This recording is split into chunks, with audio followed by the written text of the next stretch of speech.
Boa noite, meu nome é Paulo Vitor Manciel Teodoro, sou acadêmico do curso de Direito no 7º período. Irei apresentar hoje sobre o tema dos excluídos da sucessão. Esse tema ele vem previsto no artigo 1814 e seguintes do Código Civil e possui como título dos excluídos da sucessão. O caput do artigo 1814 diz: são excluídos da sucessão os herdeiros ou os legatários.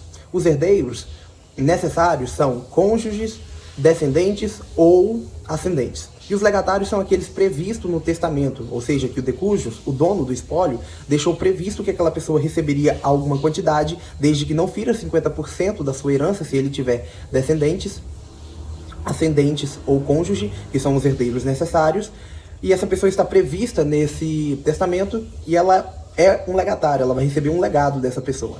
A partir desse momento, sabendo quem são o herdeiro e os legatários, vamos entrar ao primeiro inciso, que diz que os que houverem sido autores, coautores ou participantes do homicídio doloso ou tentativa deste contra a pessoa de cuja sucessão se tratar de seu cônjuge, companheiro, ascendente ou descendente. Isso significa que, se um parente, que é um herdeiro necessário, ele tentar cometer um homicídio, ou cometer um homicídio, ou participar de algum grupo ou de alguma ação que tentou ou que efetivou um homicídio contra o dono desse espólio, né, a pessoa de quem se ocorrerá a sucessão, ou da sua esposa, ou do seu marido, ou de seus filhos, ou de seus pais, não poderá se habilitar. A partir desse momento que ele tenta, que é comprovada essa tentativa, ou que ele executa esse crime, ele é excluído dessa linha de sucessão. Ele não pode receber nada porque ele é uma pessoa indigna para receber essa herança. O inciso 2º diz: os que houverem acusado caluniosamente em juízo o autor da herança ou incorrerem em crime contra sua honra ou de seu cônjuge ou companheiro.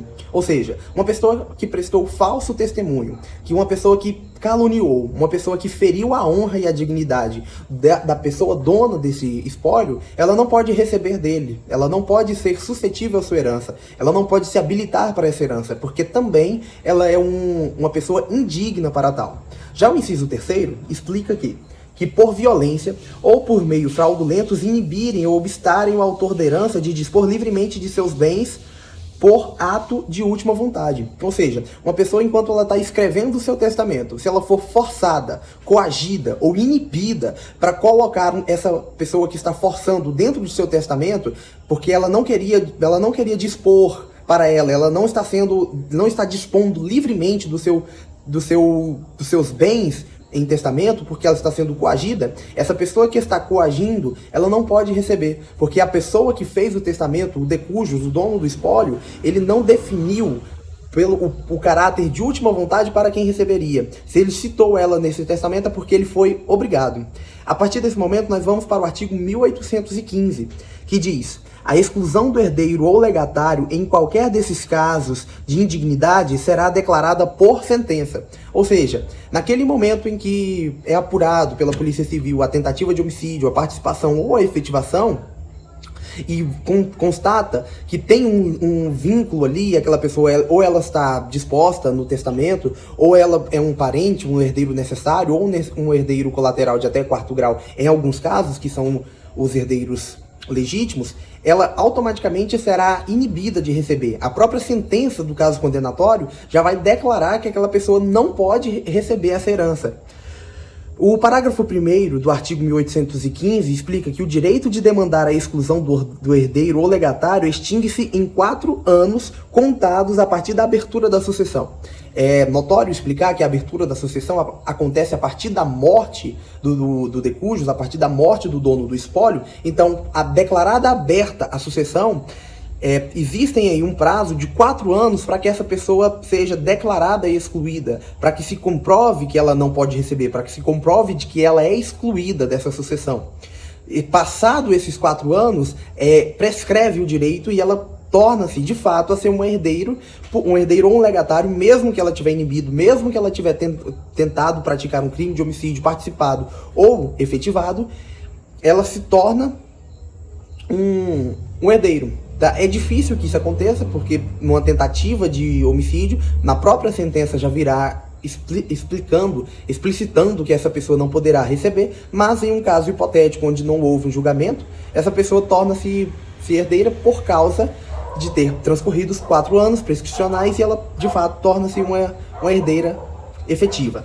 O parágrafo 2º diz que, na hipótese do parágrafo 1º do artigo 1814, o Ministério Público tem a legalidade para demandar a exclusão do herdeiro ou legatário. Como foi explicado antes, a partir do momento em que a sentença ocorre e diz que essa pessoa não receberá essa herança, acontece de efeito imediato, mas por caso disso não acontecer, o Ministério Público tem o direito e o dever de demandar a ação de exclusão desse herdeiro ou legatário. Partindo para o artigo 1816, nós vamos falar que são pessoais os efeitos da exclusão. O que é ser pessoal o efeito da exclusão?